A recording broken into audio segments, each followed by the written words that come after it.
Nagbago na ang balanse ng kapangyarihan sa Silangang Asya at hindi ito magugustuhan ng China, Hilagang Korea o Rusya. Kakapagpakalat lang ng Japan ng 2 misail na mas malayo ang abot at may kakayahang magsagawa ng ganting atake. Gawa rin mismo ng Japan ang mga ito. Ang deployment nito ay nangangahulugang mas malalawak na bahagi ng dagat at lupa na dati US forces lang sa Japan ang naabot ay kaya na ring abutin ng Japan. Nagbago na ang kalagayan sa rehiyon pabor sa Japan at maaring maging permanente ito. Narito ang detalye ng 2 bagong missile at kung bakit nababahala ang China, North Korea at Russia sa kanilang pagdideploy. Medyo nakakalito. Pareho ang pangalan ng 2 bagong missile. Type 25. Ang Type 25 surface-to-ship missile at Type 25 high-speed gliding projectile ay pinangalanan ayon sa patakaran ng Japan sa pagtatalaga ng pangalan sa kanilang mga sandata. Ang mga bagong kagamitan ay tinutukoy batay sa taon ng pananalapi kung kailan sila nagsimulang gamitin. Ang 2 bagong uri ng misil ay pormal na ipinakalat noong Marso 31. 2026 ang huling araw ng fiscal year 2025 ng Japan. Kahit magkaiba sila sa detalye at kakayahan, pareho pa ring type. 25 ang tawag sa kanila. Ang dahilan kung bakit kapansin-pansin ang 2 bagong sistemang ito ay dahil sila ang kauna-unahang standoff missiles na ginawa mismo sa Japan at unang ipinakalat sa mga aktibong unit. Sa totoo lang, ang una sa dalawa, ang Type 25 Surface-to-Ship Missile o SSM, ay isang upgrade lang talaga ng kasalukuyang missile na Type 12. Dahil sa pangalan at estilo ng pagbibigay ng pangalan ng mga Hapones, maaaring isipin mong inilabas ang Type 12 noong 2012 o maagang 2013. Bagamat natapos ang development nito noong 2012, opisyal lang itong naisama sa serbisyo noong 2015. Isama na lang natin yon sa kakaibang paraan ng pagpapangalan ng mga Hapones. Ang Type 12 ay misil laban sa barko na nakakabit sa truck na gawa ng Mitsubishi Heavy Industries sa Japan. Upgrade ito mula sa tumatandang Type 88 SSM. Tulad ng pangalan, inilunsad ang Type 88 noong huling bahagi ng dekada 80. Ang upgrade ng Type 12 ay nagbagdag ng mga makabagong kakayahan tulad ng Inertial Navigation System o INS na may mid-course GPS guidance. Ipinagmamalaki rin ito ang mas mataas na katumpakan dahil sa pinaigting na terrain contour matching at target discrimination. Batay sa procurement order, tinatayang 50 type, 12 system ang naipakalat. Kalaunan, isang bersyong inilulunsad mula sa barko ng Type 12 na tinawag na Type 17 SSM-2 ang ipinakilala noong, hulaan mo, 2017. Nakalaan itong i-deploy sa mga Maya-class destroyer ng Japan at dinoble ang abot ng Type 12 mula lupa hanggang 250 milya. Ngayon, pinalawak pa ng Type 25 ang abot nito hanggang sa humigit kumulang 600 at 20 milya na halos 5 beses na mas malayo kaysa sa Type 12. Ito ang dahilan kay kabado ang militar ng China at Hilagang Korea sa unang pagkakataon, nagkaroon ng Japan ng sarili nitong tunay na standoff capability. Ang paggawa ng Ukraine ng sariling missiles tulad ng Flamingo, Neptune, FP-7 at FP-Siyam ay nagpalaya rito mula sa pagdepende sa mga sistemang kanduranin tulad ng Storm Shadow o Scalp para sa long-range standoff strikes laban sa Russia. Ngayon, mayroon na ring parehong kakayahang umangkop ang Japan. Makikita natin mamaya na posibleng maging critical ito sa mga darating na taon. Technical na usapan. Ang isang misil ay karaniwang itinuturing na standoff weapon kung ito ay may saklaw na higit sa humigit kumulang 70 milya. Sa ganong layo, maaring ilunsad ang misil mula sa labas ng epektibong saklaw ng karamihan sa mga depensang panghimpapawid ng kalaban. Technical, ang Type 12 ay standoff missile na, pero nag-iiba ito kapag isinama ang depensang panghimpapawid ng China. Oo, ang Russian, sa 300 system ng China at ang lokal na ginawang HQ-15 na katumbas nito ay may epektibong saklaw na mga 100 at 24 na milya lamang. At ang saklaw ng HQ-Siyam ay halos kapareho ng sa Type 12. Gayunpaman, ang HQ-22 system ng China ay may saklaw na mga 105 milya. Ang Russian sapat na nito ay may pinakamataas na saklaw na halos 250 milya. At ang HQ-11 nito na nilalayong maging long-range na katumbas ng THAAD ng US ay umaabot sa mga 1,864 milya. Hindi standoff missile ang Type 12 kumpara sa huling 3 sistema. Dahil mas malawak ng halos 2.5 beses kaysa air defense ng China, ang Type 25 SSM ay siguradong standoff missile. Dagdag pa, Plano ng Hapon na palawakin pang saklaw ng mga susunod na bersyon hanggang 732 milya. Kahit na may 600 at 20 milyang saklaw, binabago pa rin ng Type 25 ang laro sa China at Hilagang Korea. Ang Type 12 ay pangunahing ginamit bilang panangga sa isang lugar dahil sa limitadong saklaw nito. Ang saklaw ng Type 25 ay ginagawang isang long-range precision strike capability, ang misail na kayang tumarget sa parehong mga pormasyon ng hukbong dagat at piling mga target sa lupa. Inaprubahan ng Kongreso ng Hapon ang pag-upgrade noong Disyembre 2020. Ayon sa ulat, nagsimula ang mass production ng taang piskal na 2023 at pinabilis ang deployment para sa taang piskal na 2025. Tinupad ng mga Hapones ang pangako kahit sa huling araw ng taon. Sa ngayon, hindi pa tiyak ang mga detalye gaya ng laki ng warhead at bilis nito. Alam natin na muling dinisenyo ang airframe ng Type 25 para mabawasan ang radar signature nito. Mahalaga para sa kaligtasan laban sa modernong air defense system. Pinapagana ito ng compact turbofan engine na in-optimize para sa mababang altitude ng paglipad. Kaya mas mahirap matukoy habang mahaba ang biyahe sa ere. Pinagsasasama ng sistema ng paggabay ng Type 25 ang inertial navigation, satellite positioning, terrain referencing, at terminal radar imaging. Nagbibigay ito ng kakayahan na tamaan ng mga gumagalaw na target sa dagat gamit ang napakataas na katumpakang Hapones. Ang missile ay kayang tumanggap ng mid-course updates gamit ang data links na pinagsasama ang input mula sa maritime patrol aircraft, coastal radar, o iba pang surveillance assets sa real-time.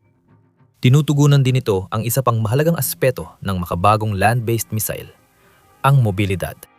Ang sistema ay nakakabit sa isang high-mobility transporter erector launcher na naka-install sa isang 8x8 may gulong na chassis.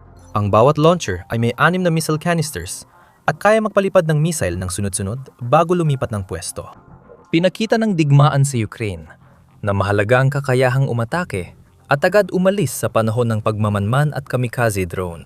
Sinusulit ng Japan ang mabundok nitong heograpiya sa pagkalat ng launcher unit sa Baybay no Isla, nagpapaputok at agad lumilipat ng pwesto bago matukoy ng kalaban para sa kontra-atake. Bagamat tiyak na ipapakalat ito sa buong sandatahang lakas ng Japan, estratehiko ang pagpili ng unang deployment ng mga lokasyon. Paano naman? Ang mga unang operasyonal na unit ay itinalaga sa Kampo Kengun, Kunamoto Prefecture. Mula rito, maraming target sa China at Hilagang Korea ang naabot na ngayon. Abot na ng Japan ang buong Korean Peninsula para sa opensibong pag-atake sa lupa o dagat, kabilang ang buong Hilagang Korea. Ang iginagalang na kasama Kim Jong-un, na siyang tawag ng mga tao sa kataas-taasang pinuno ng Hilagang Korea, ay palaging may kakayahang umatake sa Japan gamit ang mga misil. Ganon din ang kanyang ama, si Kim Jong-il, na nauna kay Kim Jong-un bilang kataas-taasang pinuno at namuno mula 1994 hanggang sa kanyang pagkamatay noong 2011 nang pumalit ang kanyang anak. Namana ni Kim Jong-il mula sa ama niyang si Kim Il-sung, tagapagtatag at unang pinuno ng Hilagang Korea, ang kakayahang umatake sa Japan. Noong kalagitnaan ng 1900, 70 dekada na paunlad na ni Kim ang Hwasong-7 ballistic missile, Nodong, at sinimulan ang marami ang produksyon nito. Ngunit namatay siya noong 1900, 74 isang taon bago ito opisyal na gamit. Ang Nodong, na binagong Scud na may abot na 800 milya, ay maasang umaabot sa Osaka, Tokyo, at karamihan ng timog at gitnang Japan. Mula noon, bawat henerasyon ng dinastyang Kim ay lalo pang pinalawak ang kakayahan ng Hilagang Korea. Bukod sa Nodong, mayroon ding Hwasong-10 ang kasalukuyang Kim, isang intermediate-range ballistic missile na may abot na hindi bababa sa 1,500 milya. Sapat na yon para maabot ang buong Japan mula Hilagang Korea. Mayroon din siyang mga ICBM na pangmalayuan. Ang Hwasong-14 ay may abot na hindi bababa sa 4,000 milya, habang ang Hwasong-15 ay kayang umabot sa continental US. Pareho silang tiyak na kayang umabot sa Japan. At marami pang iba.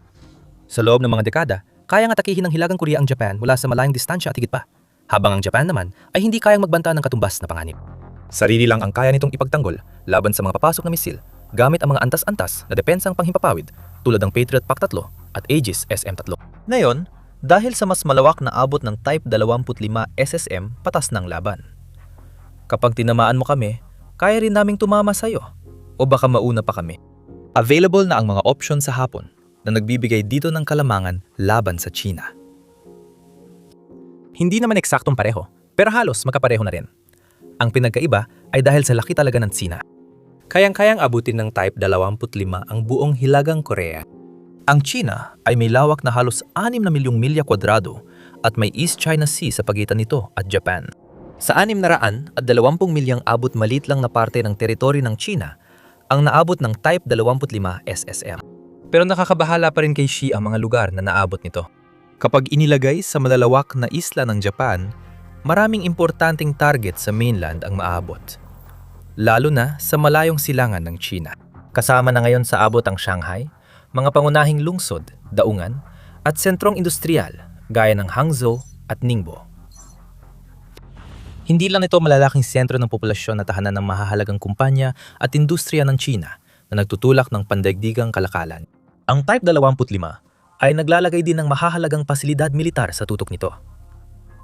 Ang paliparan ng Jiangqiu sa Hangzhou ay isang pangunahing base militar ng himpapawid na tinutuluyan ng Chinese Air Force, ang 83 Brigade ng PLAAF. Dito nag-operate ang JH-P2A fighter bombers ng China. Malapit sa Ningbo ay ang malaking Ningbo Naval Base.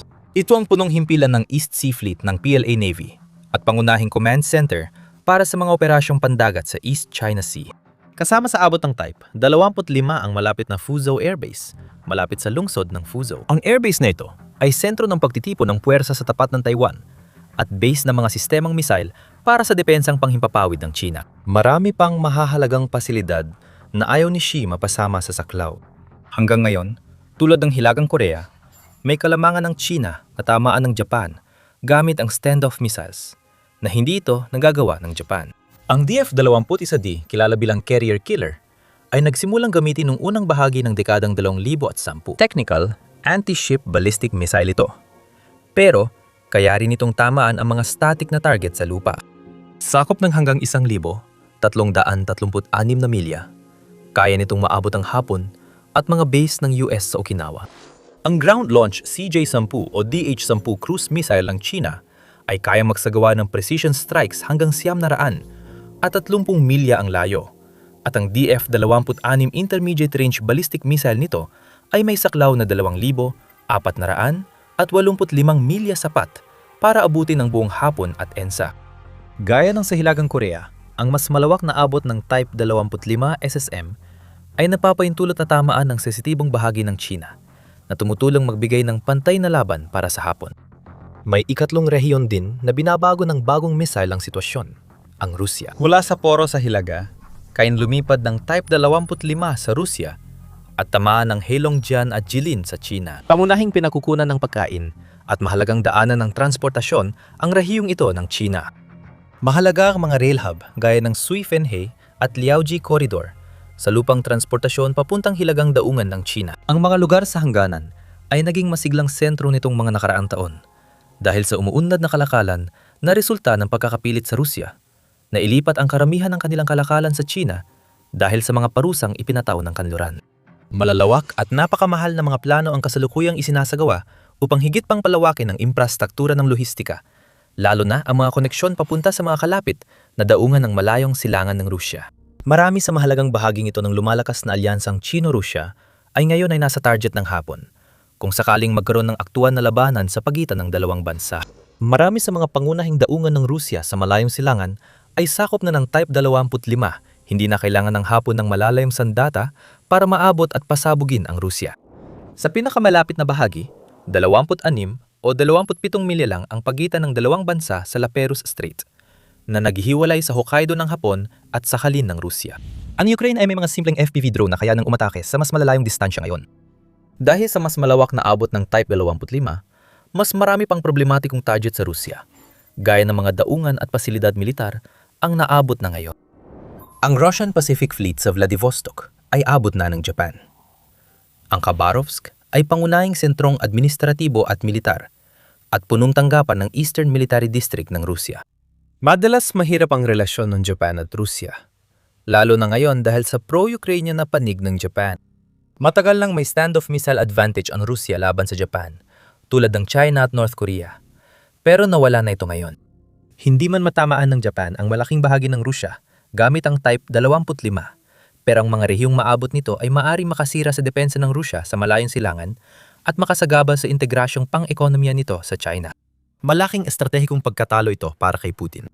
Kung gusto mo ng bagong balita at pagsusuri tungkol sa militar sa mga mainit na lugar sa mundo, dito sa The Military Show mo makukuha yon. Mag-subscribe na sa channel para laging updated sa mahahalagang kwento at kaganapan. Maaring nagtatanong ka kung bakit ang bansang Hapon na mataas ang technical na kasanayan ay wala pang offensive standoff capability ngayon. Ito ay isang bagay ng pagpili. Matapos ang matinding pagkatalo nito sa ikalawang digmaang pandigdig, pinili ng Hapon na magkaroon lamang ng depensibong paninindigan sa militar. Gagawa at bibili lamang ito ng mga sandata para ipagtanggol ang sarili laban sa mga banta. Ngunit hindi na mga sandatang pang-opensiba. Naging posible ito dahil sa alyansang militar ng Hapon at Estados Unidos. Ayon sa Treaty of Mutual Cooperation and Security na nagkabisa noong 1960, obligadong ipagtanggol ng Estados Unidos ang Hapon kapag inatake ito. Ngunit nauwi ito sa paghawak ng US forces sa lahat ng sandatang pang-opensiba sa Hapon sa tinatayang 15 pangunahing base. May kakayahan ng Estados Unidos na atakihin ng Sina, Hilagang Korea o Rusya gamit ang F-15E Strike Eagles at F-35A Lightning IIs mula sa mga base tulad ng Kadana Air Base sa Okinawa. Gaya sa Iran, kaya ng mga eroplanong ito magpalipad ng long-range standoff missiles tulad ng AGM-100 at 58 JSEM at AGM-88G RRGM-R. Pero mula sa pananaw ng Hapon, gaano man ito kalawak, hindi na sapat ang proteksyong iyon. Malaki na ang pagbabago sa seguridad ng rehiyon. Mabilis sumunlad ang mga sandata ng China at Hilagang Korea, kaya tumataas ang panganib para sa Hapon. Dahil sa mga pangyayaring ito, naglabas ang Hapon ng lubang binago at mas agresibong National Security Strategy, NSS, noong 2022. Diretsong tinukoy ng bagong NSS ang China bilang pangunahing banta at Rusya bilang malaking banta. Ipinag-utos nito ang halos dobling gastusin sa depensa para umabot sa 2% ng GDP sa 2027 doble ng dating 1% na limitasyon. Sa unang pagkakataon, formal nang nangako ang Japan na magkakaroon ito ng kakayahang magsagawa ng counter-strike at binuksan ng pinto sa mga sandatang opensibo. Magagamit na nito ang Type 25 standoff missile para targetin ang mga base ng kaaway kapag nalalapit na ang armadong pag-atake. Makikikita sa pagpapakilala ng dalawang bagong Type 25 missile na hindi sinasayang ng Japan ang oras sa pagtupad ng mandato.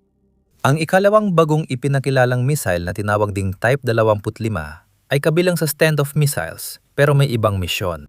Ang Type 25, Hyper Velocity Gliding Projectile o HVGP. Ang HVGP ang unang operational hypersonic glide weapon ng Japan. Ang bersyong kakadeploy pa lang na Block 1 ay may abot na 100 at 85 hanggang 310 milya. Pero hindi yon ang dahilan kung bakit ito natatangi. Ang misil ay inilulunsad gamit ang solid fuel rocket booster na humihiwalay sa mataas na altitude. Dahil dito, kayang bumaba ng glide vehicle sa hypersonic na bilis na lampas Mach 5 o 3,000 at 700 milya kada oras habang nagsasagawa ng pabago-bagong mga manyobra para makaiwas sa pagharang. Ang HVGP ay may conical boost glide warhead na may maliliit na control fins para sa lateral at vertical na ayos. Tulad ng kapangalan nito, gumagamit ito ng satellite navigation, inertial systems, at terminal radar infrared imaging para sa paggabay. Mas maikli ang saklaw ng HVGP, kaya hindi nito nabibigyan ng Japan ng parehong bisa bilang panghadlang gaya ng mas malayong range na SSM. Dinisenyo ito para sa depensa ng malalayong isla, hindi para sa mga operasyong ganting atake. Pero kung anuman ang kulang nito sa saklaw, binabawi naman ito sa pagiging palihim at pagiging versatile. Kaya't perpekto ito para sa mga operasyong ganting atake na may kliyang abot. Dahil sa maneuverability ng HVGP, mahirap itong subaybayan at pabagsakin. Epektibo ito sa pag-atake ng base ng kalaban at pagtutok sa mga mahalagang target gaya ng command nodes, amphibious assault groups at carrier decks gamit ang armor-piercing o explosively formed projectile warheads. Sa mga pinag-aagawang hanay ng isla, kaya magsilbing panghadlang ang mga HVGP kahit wala ng iba. Napipilitang lumayo ang mga barko at missile launch sites ng kalaban dahil sa takot sa mga palihim na pag-ataking misil na halos imposibleng harangin.